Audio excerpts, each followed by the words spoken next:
Hey, everybody. Welcome to the Hope for the Soul podcast. We're so glad that you've decided to tune in today, wherever you are, whenever it is that you're listening to this. We are so appreciative that you have tuned in yet again. Or if this is your first time, welcome officially to the Hope for the Soul podcast. My name is Trent Smith. Across the table from me is my dad, Kent Smith.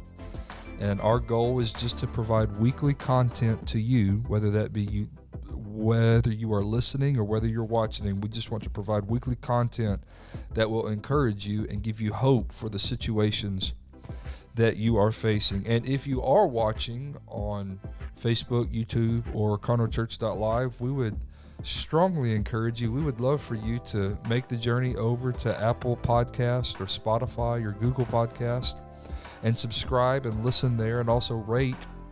And if you would really like to help us by sharing this podcast with a friend, we would greatly appreciate it. All because we want to help people. Dad, let's help people today. If you tuned in last week, we shared with you a syndrome that has become quite prevalent where our podcast is concerned, and that is there's people who have this very bad case of FOMO. That's not foam at the mouth. That is FOMO. That's the fear of missing out. And if you have been struggling this week because you're fearful that you might have missed out on the latest Hope for the Soul podcast, here we are. And we want to meet all of your FOMO needs right here today. I told y'all we're going to hear FOMO every single episode from here on out. I'm looking for a new word, too. So when I find a new word, we'll talk about that one. Awesome. We were talking a few minutes ago, and we started talking about the importance of trusting in the Lord, trusting God. A lot of times on these episodes, we talk about business or family matters or all the above, and we don't necessarily dive deep into spiritual issues. But today I think we're leaning more spiritual versus, practical. And trusting God is something that you've taught me to do. And it's not something that I necessarily enjoy doing because it means that I'm operating in a realm outside of my control. But I've watched you for my whole life now live a life of trust and faith. And I think that's what we need to talk about today. Well, we spend a lot of time here talking about trust and how that each of us would do well to learn to trust upline, and that is trust leadership, etc. But even a greater trust than trusting upline to those that are placed in a place of leadership in our lives is the trust that comes downline from a leader who is actually over us, and he or she begin to learn to not be dictatorial or controlling, but trusting downline as well. But I think that when you begin to think of trust up and down, I think one of the greatest show of trust that is ever shown is how that God puts trust in us. There's a scripture that says, in Job, he knows the way that I take. And when I come forth out of this thing, I'm going to come forth as gold. Oh. When we really consider the fact that he trusts us to walk into some not so wonderful circumstances because he knows what's going to happen. He knows. Remember the story of Abraham when he took Isaac to the mountain, and Isaac doesn't realize that he is the sacrificial lamb. And Abraham puts everything on the altar. He put everything that was important to him on the altar, and he was trusting the Lord. But that really wasn't a lesson for us just to see how Abraham trusted the Lord for everything. But it's a greater picture of us seeing how God knew he could trust Abraham with everything. Wow. It's one thing for us to be in the challenge of life where we're going to trust upline, but the joy and the privilege of living in a moment when that God trusts us, because he knows what our response is going to be, because he's watched us for a lifetime. And he knows. I'm sorry that I may sound a bit emotional here right now, but I think more than emotion, deep in my heart, for hours this morning, I feel like that somebody's going to listen to us that's at a crossroads, that you are deeply trying to figure out what my next step is going to be. And you are trying to weigh against man's rationale against what is God's plan for my life. And if you're listening today, we're talking to you.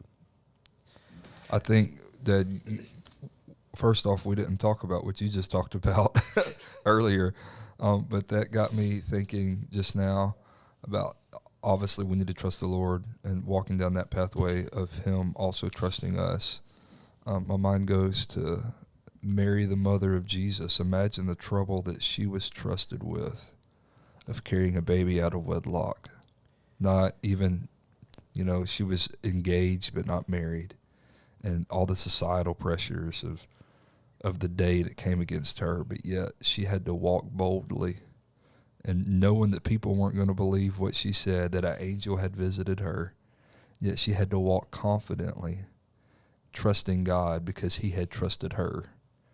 And when God trusts us with trouble, the trouble is always short term, because on the other side of the misunderstanding that Mary faced, on the other side of maybe accusations and family turning their back, I mean, I have no clue. Scripture doesn't go into a lot of details, but I imagine that families and people back then acted the same way they do today.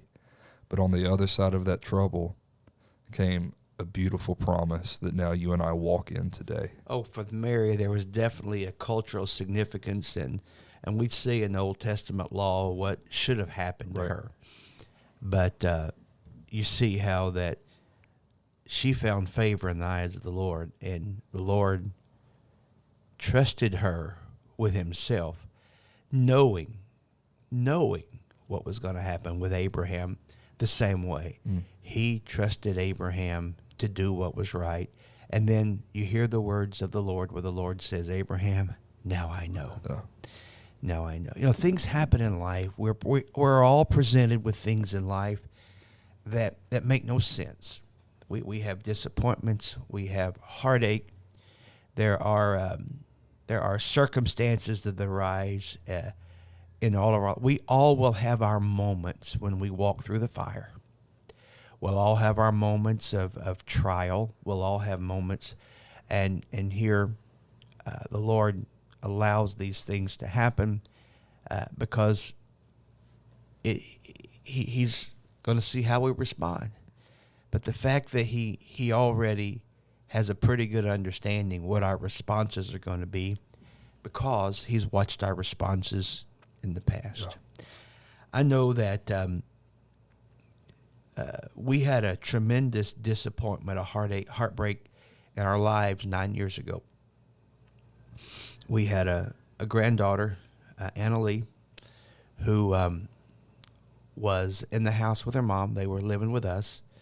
And the door somehow came open. The little puppy went out to the street. She followed the little puppy to the street. She was 15 months old. Somehow she winds up in a ditch, and they found her a few minutes later. She was face down in the water, and they revived her a bit. The ambulance got a little heart response, pulse, which set protocols in motion, which wound up being a 30-hour battle for her little life, but she didn't survive it. And the brokenness, the hurt, the support of people in those moments was absolutely phenomenal. Incredible. To have in excess of 3,000 people walk through our sanctuary on a night just to pay respects was unthinkable for us. I remember the people who, before that, at the hospital, the people that we, in previous days, if we ever have a problem, these are the people we can trust that are going to be here. Yeah, our the people that didn't come, but then the people that did come. Oh my goodness. At one point there was probably, I think somebody had counted in that waiting room was 275, 285 people. One pastor showed up with about 12 boxes of pizza, and it was just an absolute incredible. Pastors dismissed their services or didn't go to their services and came and were with us, and church people and family just and then to couple that with the fact that in our family, within a 4 or 5 hour period, we lost another member in our family, and one of the brother-in-laws in the family died, and then just a few hours later, our Aunt Lee died. It was quite a staggering moment for our family. That's rough. And then following the pain of an empty room, an empty baby's room, an empty baby bed, stuff that had to be dealt with, and her toys, the clothing, and just the leftovers of a life ended too soon. And then walking with the Lord, trying to negotiate life, following out what's next, and then suddenly comes to us the realization that He knows the way that we take. And when we come out of this thing, we're going to come out of it better. But the very fact that He knew the way that we were taking and He allowed it to happen put upon us a necessity, a responsibility, a mandate that, God, you could have changed any of these events, right, but you chose not to. So, God, we're going to trust you. We are going to put our trust in you. And trust in the Lord, trust in God. Sometimes trust ain't easy. No. I think the second half of that verse, says that it's not easy, because when He tested me, I will come forth as gold. Some things happen in our life, and we'll never understand them. Dad, we'll never understand the death of Anna Lee, Redona, and Hector. My God, my goodness, I should say. I can never imagine what they have felt and continue to feel. It was just a month ago that we celebrated the anniversary of that. But maybe you're listening today, and you haven't walked a path of tragedy like that, but maybe you're dealing with the tragedy of the decision of other people that affected you negatively. Maybe the company decided, in a mid-pandemic, I guess we're kind of coming out, post-pandemic world, that they're changing directions, and they could keep you on, but they decided to not keep you on, and now you're unemployed. Or maybe the decision of someone to make a bad decision in their life, which has terminated a healthy friendship or relationship that you had with them. Things happen that we don't understand. Dad, you were talking about Mephibosheth a few minutes ago. Talk about that. Oh, young Mephibosheth, the grandson of King Saul. There was a moment in his early life when chaos broke out. He was young. He was still an infant, and he had been placed in the trust of a caregiver. And the caregiver perceived that there was a threat upon his life and upon his safety. So a caregiver grabbed this young child up and was running to a place of safety, completely, fully endeavoring to do what was right with her charge. And while she ran with this baby, something happened, and she dropped the baby. When she dropped this child, he was injured, and the scripture says that he was crippled. I tend to believe there was some sort of paralysis that took place in his little body. And he went through life in a state of paralysis because he had been dropped by someone who was honestly trying to give care and protection. Sometimes we go through similar circumstances and we find ourselves being dropped by caregivers. Wow. It's very easy please understand that people in your life, whether they're family members, adults in your family, whether they were, people that were guardians or parents or grandparents, or it can be leaders in your community, a school leader, a pastor, a church leader. All of us are but human, and we make honest mistakes. And there's not a single leader out there that can claim that he's never dropped the baby. Wow.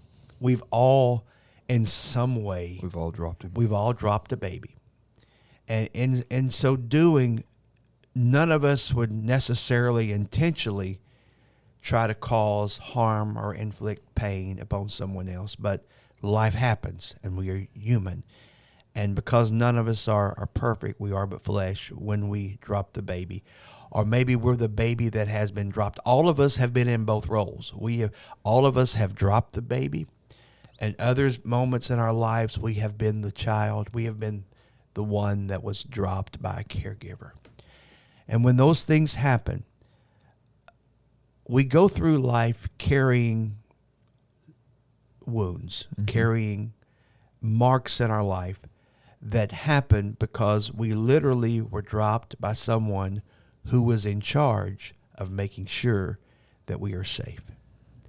And when that happens, it's very easy to go through life crippled and broken, bitter and brittle, railing against all of those that dropped you in life, not realizing, as Mephibosheth could not have realized, that the king had made a promise to his father that I will always look after your sons.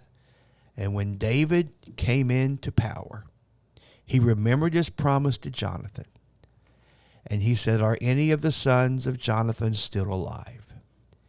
And he brought Mephibosheth to his house to eat at his table and to restore the possessions of his father to Mephibosheth. And it is a big lesson to see now what begins to happen when that God trusted this child into this caregiver who got broken. And then now this broken young man is navigating through life, trusting everywhere, anything. He doesn't know what tomorrow holds. But then he is restored. He is restored to the king's table. And when he's restored to the king's table, he's still broken. He's still carrying some of the marks of life. He'll never get rid of the marks of that dropping. But he's invited back to the king's table. And when you realize that God trusted David with this, how can we not but trust him back? Wow. Because he keeps us and he provides.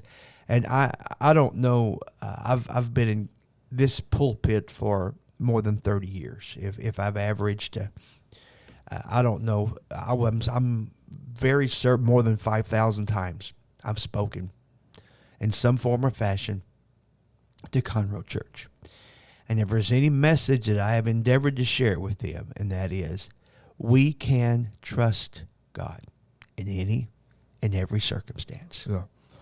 You were just talking about maybe you were dropped in life by someone who wasn't supposed to drop you. Bitterness can set in. And I don't know off the top of my head, I'm following the cloud right now, as you like to say. I don't know if there's Bible for this, but maybe you can help me out. So is bitterness a sign of a lack of trust in our life? I think bitterness is a byproduct of disappointment and pain. Yeah. And a lot of time there's events that take place, and we begin to direct we direct our feelings and our disappointments towards other people. and because it seems like our circumstances are not as good as they could be because of things that they did. And so they seem to be prospering, and I'm not prospering. So it's very easy for resentment to begin to grow, and resentment will then morph into or grow into bitterness. And then that bitterness begins to happen, and we're not bitter quietly. No bitter person is quiet. Mm-hmm. I mean, they may not say a whole lot, but when they speak, what's on the inside is going to boil out. Wow. Hebrews has a verse that says, who being like Esau, who was filled with the gall of bitterness. I'm not quoting, I'm just kind of paraphrasing here. It said that thereby many were defiled. That bitterness in Esau's spirit defiled many people. Wow. Bitter people defile people. Yeah, hurt people. Proverbs says this in chapter 3, moving back to trust. It says, trust in the Lord with all your heart. Lean not on your own understanding. How could we have a podcast episode about trust and not talk about this? In all your ways acknowledge him, speaking of the Lord, and he shall direct your paths. We live in a culture that says we must be self-reliant. We must be self-sufficient. If we have a need, we can fix it ourselves. If we have something come up unexpected, we'll rearrange our schedule. Maybe if it's a monetary issue, we'll rearrange our budget. We'll pull out a credit card. We'll do something. We've gotten good at becoming self-reliant. However, that is so contrary to the plan of God for us as believers. I think if you look at biblical examples of people having to trust and have miracles, we see stories of lady has no oil, mm-hmm. and so she gets the pots in her house and sends her sons, they collect oil.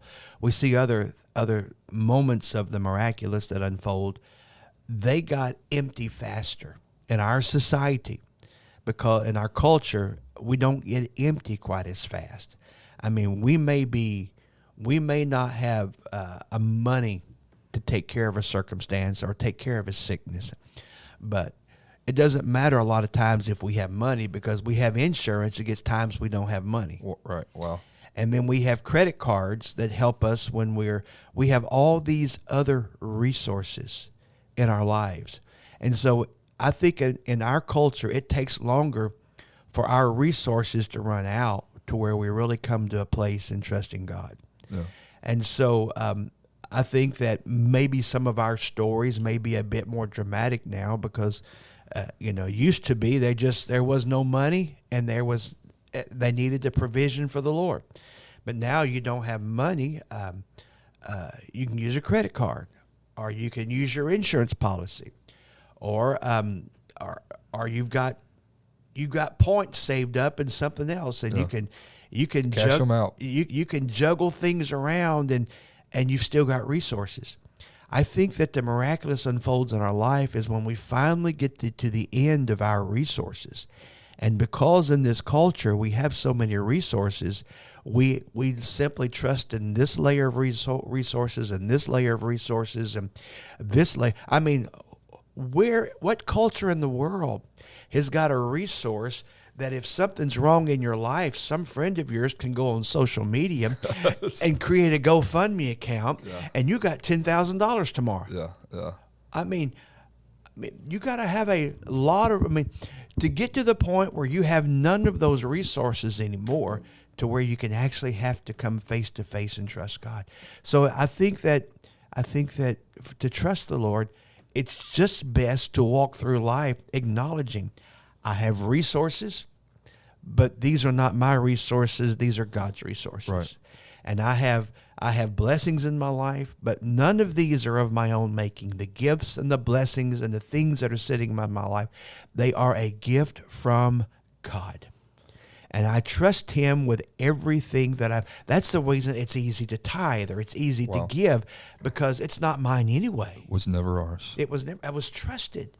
It was entrusted in my hands. So God, if I know one time we had a minister come through, and here I'm going to toot my own horn here, so I'm going to get all of my blessings right now. I just won't say a name, but the Lord moved upon me to to give You're to not give a tooting your own minister horn. You're testifying. There you go. to give a minister. The church was paying him to preach. We took offering up, but the Lord dealt with me for an entire week to give him some money I had saved for our house that we were building, and I did. I had a little over $10,000 saved, and in that service, I asked our secretary to bring me my personal checkbook, and I wrote every penny out that I had in that account to that minister. I never talked to your mother. I never talked to y'all. Your mother wasn't happy with me. You kids thought Daddy just gave the house away, and Daddy thought he just gave the house away. But there are moments in life that you literally have to put it all on the table and trust God, and I did. And instead of taking $10,000 the next week to closing, we had a little thing happen, and I took $47,000 to closing. Wow. God provides, and it is simply when you step into that moment of, can I really, really, really put my trust in Him? Yeah. We think that we can fix everything ourselves, but the reality is trusting God begins where our ability ends. And we don't like to be in the place of need, but I find it funny that we sure celebrate miracles. But a miracle, before a miracle is birthed, a need is born. Miracles are messy. Miracles are messy. We love to rejoice and testify about the miracle after the fact, but none of us want the mess that precedes the miracle. That's right. And sometimes you get your miracle and it takes a long time to clean up the mess. That's right. But with all of that, if God's going to put a mess in my life, there's a reason for that mess to be there, and I have full of confidence that He's going to help me and carry me when I come out of this thing. You know, what did David say in the 23rd Psalm? Yea, though I walk through the valley of the shadow of death. I may be walking through the darkest valley and trial of my life, but I'm not staying here. Yeah. I know I'm going to pass through this thing, and He knows the way that I take, and I know I'm coming out of this thing. And if you're hearing us right now, I don't know how much time we've got left, but if you're hearing us right now and you're walking through that dark moment, that valley in your life, you're looking for answers from God. You've got a circumstance, situations that have unfolded that are beyond you, and you're not walking in the blessings right now. You're walking through hell right now. And you don't know what tomorrow holds. Hear us today. Trust in the Lord with all of your heart. And even though this doesn't make a bit of sense what you're going through, lean not on your own understanding. Acknowledge Him. Okay, God. Okay, God. That's good, Dad. Acknowledge Him in all of your ways, and He shall direct your path. Not He might. If you're there right now, you should stop, pull over on the side of the road, get out of your car, walk out on your back porch, lift up your head, say, okay, God. Yeah. Okay, God. Yeah. I acknowledge you in every way. You've never failed. Yeah. You're going to direct my path. You're going to keep me. Jesus Christ is the same yesterday, today, and forever. God, you haven't changed. You're the same God that took care of me 20 years ago, 30 years ago. You'll take care of this circumstance now. So good. And I think that's just the high point that we need to leave it on. We want to inject a little bit of faith in you today that you are going to make it. The miracle might be messy. The circumstance might be less than optimum. But once again, trust begins where our ability ends. And today we want to encourage you to trust the Lord and trust the process and the plan that He has outlined for your life. Follow the plan. Once again, we want to thank you so much for listening to episode number 16 of the Hope for the Soul podcast. If you haven't yet subscribed and are listening to us on Spotify or Apple Podcasts, please go there and listen to us there. And we would love it if you would rate and review, and then always go one step further and share this podcast with your friends. God bless everybody. We'll